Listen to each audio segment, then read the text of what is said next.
እንደምን ውላችኋል አድማጭ ተመልካቾች፣ ለዕለቱ ያዘጋጀናቸው መረጃዎች እነሆ ጀምረዋል። በቅድሚያ አርዕስተ ዜናዎቹ። የኢትዮጵያ አየር መንገድ ወደ ትግራይ ከተሞች የሚያደርጋቸው በረራዎች መሰረዛቸው ተሰማም። ዝርዝር ምክንያቱ እስካሁን የተባለ ነገር የለም።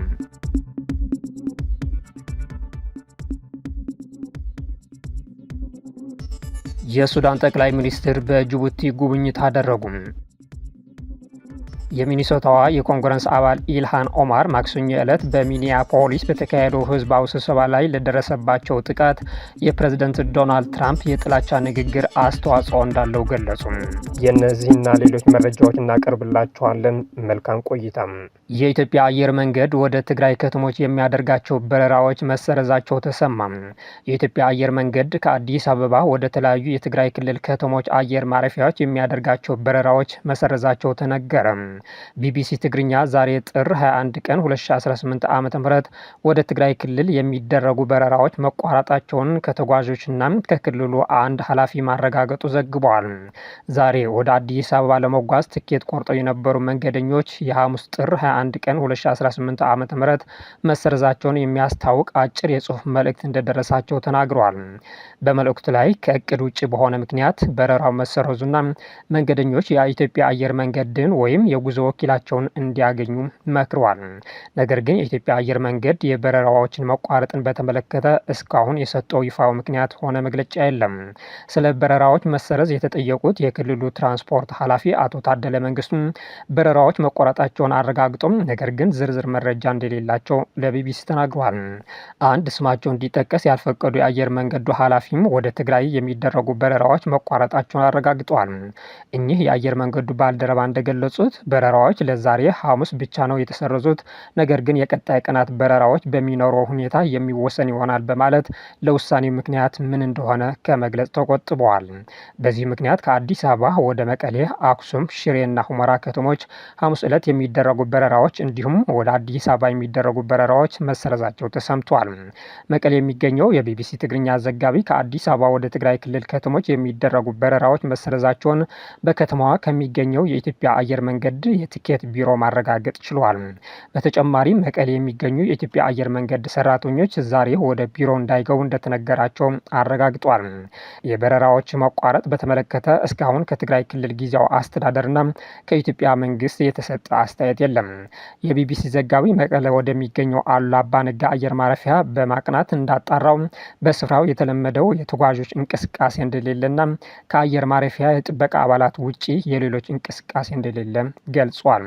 ሆኖም ለነገ አርብና ቅዳሜ የተቆረጡ ትኬቶች የተባለ ነገር የለም። የሶማሊያ ፓርላማ በፈጠረው የሀሳብ ልዩነት ወደ ድብድብ አመራ። በሶማሊያ ፓርላማ ውስጥ በአንድ የፓርላማ አባልና የውስጥ ደህንነት ሚኒስትር መካከል አካላዊ ግጭት በመፈጠሩ ውጥረት ተፈጥሯል። ሁለቱ ባለስልጣናት በቡጢ ሲመታቱ የህግ አውጪዎች ጣልቃ ለመግባት ሲታገሉ ይህም ወዲያውኑ ሊለያይ እንዳልቻለ ተዘግበዋል። የፓርላማ ካሜራዎች ግጭቱን በመያዝ ሁለቱም ሰዎች በምክር ቤቱ መካከል እርስ በርስ ሲጣሉ አሳይተዋል። ምስክሮች ሁኔታዎችን ትርምስ እንደሆነ ገልጸው ይህም በፖለቲካዊ አለመግባባቶች ላይ እየጨመረ የመጣውን ብስጭት አጉልቶ ያሳያል ብለዋል። መንግስት ይሁን ፓርላማው ስለ ግጭቱ መንስኤ እስካሁን ድረስ ይፋው መግለጫ አልሰጡም።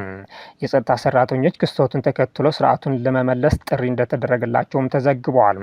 ይህ ክስተት በሶማሊያ የፖለቲካ አካባቢ ውስጥ ያሉትን ቀጣይ ተግዳሮችን ያጎላ ሲሆን በህግ አውጪዎችና በካቢኔ አባላት መካከል ያለው ውጥረት አልፎ አልፎ ወደ ህዝባዊ ግጭቶች እየተባባሰ እንደሚሄድ ይገለጻል።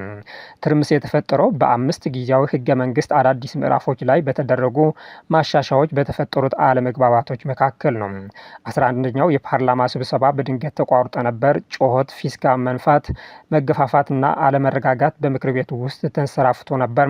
ይህም በሶማሊያ የፖለቲካ አመራር ውስጥ ያለውን ጥልቅ ስብራት አጉልቶ ያሳያል ተብሏል። የተባበሩት መንግስታት ድርጅት ከ1500 በላይ የኢትዮጵያ ወታደራዊና የፖሊስ አባላት በዓለም ዙሪያ ለሰላም ዘብ መቆማቸው አስታወቀ። ድርጅቱ ለእነዚህ ኢትዮጵያውያን ሴቶችና ወንዶች ምስጋናውን ያቀረበ ሲሆን ቤተሰቦቻቸውና ሀገራቸውን ትተው እጅግ አስቸጋሪ በሆኑ ሁኔታዎች ውስጥ ለተጎዱ ወገኖች ጥበቃ በማድረግ እየከፈሉት ያለውን መስዋዕትነት አድንቋል። የተባበሩት መንግስታት ድርጅት ከተመሰረተበት እንደ አውሮፓውያን አቆጣጠር ከ1948 ጀምሮ እስካሁን ድረስ ከ2 ሚሊዮን በላይ ሰዎች በዓለም ዙሪያ በሚገኙ የግጭት ቀጠናዎች በሰላም አስከባሪነት አገልግለዋል። በአሁኑ ወቅትም ከ65,000 በላይ የሰላም ኃይሎች በተልእኮ ላይ ይገኛሉ። እነዚህ ኃይሎች በጦርነት ለታመሱ ማህበረሰቦች ደህንነት፣ መረጋጋትና ተስፋን ለመስጠት ከፍተኛ ዋጋ እየከፈሉ ነው ብለዋል። እንደ ድርጅቱ መረጃ እስካሁን ድረስ ከ4400 በላይ ሰላም አስከባሪዎች በተልእኮ ላይ ያሉ በድርጅቱ ሰንደቅ ዓላማ ስር ህይወታቸው አጥቷል። ከጥበቃ ባሻገር ያለው ሰብአዊ አገልግሎት የሰላም አስከባሪዎቹ ዋና ተልእኮም ሲቪሎችን መጠበቅና የሰላም ሂደቶችን መደገፍ ቢሆንም ከዚህ ጎን ለጎን ሰፊ የሰብአዊ ልማት ስራዎችን ያከናውናሉ ብለዋል። የተባበሩት መንግስታት ድርጅት የራሱ የሆነ ቋሚ ጦር ወይም ፖሊስ የሌለው ሲሆን የሰላም ማስከበር ተልእኮው የሚከናወነው ከ100 በላይ ከሚሆኑ አባል ሀገራት በሚውጣጡ የጸጥታ አካላት ነው። ድርጅቱ ኢትዮጵያን ጨምሮ ወታደሮቻቸውንና ፖሊሶቻቸውን ለዚህ ዓለም አቀፍ ሰላም ላበረከቱ ሀገራት እውቅና የሰጠ ሲሆን የሰላም አስከባሪዎቹ የጀግንነትና የርህራሄ ታሪክ ለዓለም ሊነገር የሚገባ መሆኑን አስምሮበታል። የሱዳን ጠቅላይ ሚኒስትር በጅቡቲ ጉብኝት አደረጉ። በጉብኝታቸው ወቅት ሱዳን ወደ አፍሪካ ህብረት አባልነቷ እንድትመለስ መጠየቃቸው ታውቋል። የሱዳኑ ጠቅላይ ሚኒስትር ካሚል ኢድሪስ ረቡዕ ዕለት ከጅቡቲው ፕሬዝዳንት ኢስማኤል ኦመር ጌሌ ጋር በባህር ትብብርና ሱዳን ወደ አፍሪካ ህብረት የምትመለስበትን ሁኔታ ላይ ለመወያየት መገናኘታቸው የመንግስት ሚዲያዎች ዘግበዋል።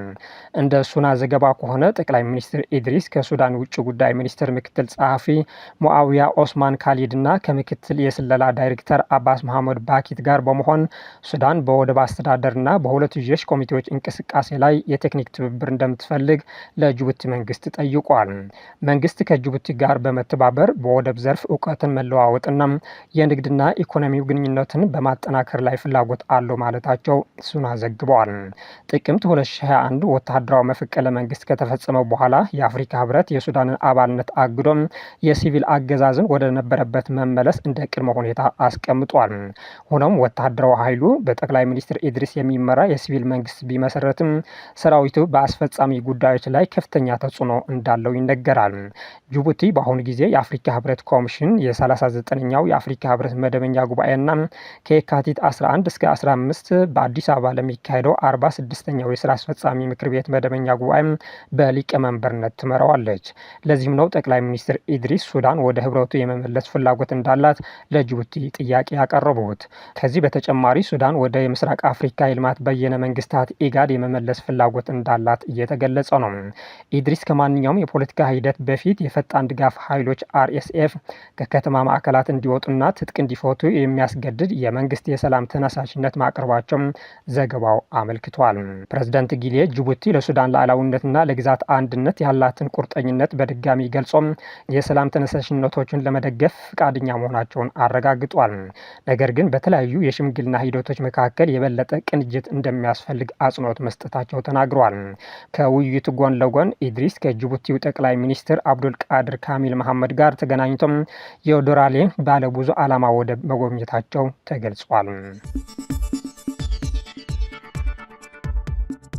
የሚኒሶታዋ የኮንግረስ አባል ኢልሃን ኦማር ማክሰኞ ዕለት በሚኒያፖሊስ በተካሄደው ህዝባዊ ስብሰባ ላይ ለደረሰባቸው ጥቃት የፕሬዝዳንት ዶናልድ ትራምፕ የጥላቻ ንግግር አስተዋጽኦ እንዳለው ገለጹ። ኢልሃን ትላንት ምሽት በሰጡት ጋዜጣዊ መግለጫ ወደ ምርጫ ከተቀላቀልኩ ጀምሮ እውነታው የሚያሳየው የአሜሪካ ፕሬዝዳንት በእኔና በምወክለው ማህበረሰብ ላይ የጥላቻ ንግግር በተጠቀሙት ቁጥር የሚደርስብኝ የሞት ዛቻ በከፍተኛ ሁኔታ እንደሚጨምር ነው ብለዋል። ማክሰኞ ምሽት በተደረገው ስብሰባ ላይ ጀምስ ካዝሚር ኪዝካክ የተባለው የ55 ዓመት ግለሰብ ወደ ኢልሃን በመጠጋት በስሪንጅ የያዘውን ፈሳሽ ሊረጭባቸው ሲሞክር በቁጥጥር ስር ውሏል። የመጀመሪያ ደረጃ መረጃዎች እንደሚያመለክቱት ፈሳሹ የአፕል ኮምጣጤ ነበር። ጉዳዩን የፌዴራል ወንጀል ምርመራ ቢሮ ኤፍቢአይ በመመርመር ላይ ይገኛል ተብሏል። የተጠርጣሪው የማህበራዊ ሚዲያ ታሪክ እንደሚያሳየው ግለሰቡ የፕሬዝዳንት ትራምፕ ደጋፊና ዲሞክራቶችን አጥብቆ የሚቃወም ነው። ኢልሃን እንደገለጹት ግለሰቡ ጥቃት ጥቃት ሊፈጽም የሞከረው ትራምፕ ሶማሊያውያንን ለማፈናቀል የሰጡት ትዕዛዝ በቂ ውጤት አለማምጣት በሚል ተበሳጭቶና ኢልሃንን እንደ ሶማሊያውያን ጠባቂ አድርጎ በመቁጠሩ ነው። ፕሬዝዳንት ትራምፕ ለጉዳይ በሰጡት ምላሽ ኢልሃን ኦመር ድርጊቱን ሆን ብላ አቀነባብራው ሊሆን ይችላል የሚል አስተያየት መስጠታቸውን ትላንት ተዘግቧል። እሷን እንደማቃት አጭበርባሪ ናት፣ ራሷን በራሷ ሳታስረጭ አልቀረችም ሲሉ ለኤቢሲ ኒውስ ተናግሯል። የተወደዳችሁ ተከታታዮች ለዛሬ ያዝናችሁ ዜናዎች እነዚህ መስሉ ነበር። ስለተከታተላችሁ እናመሰግናለን። መልካም ቀን።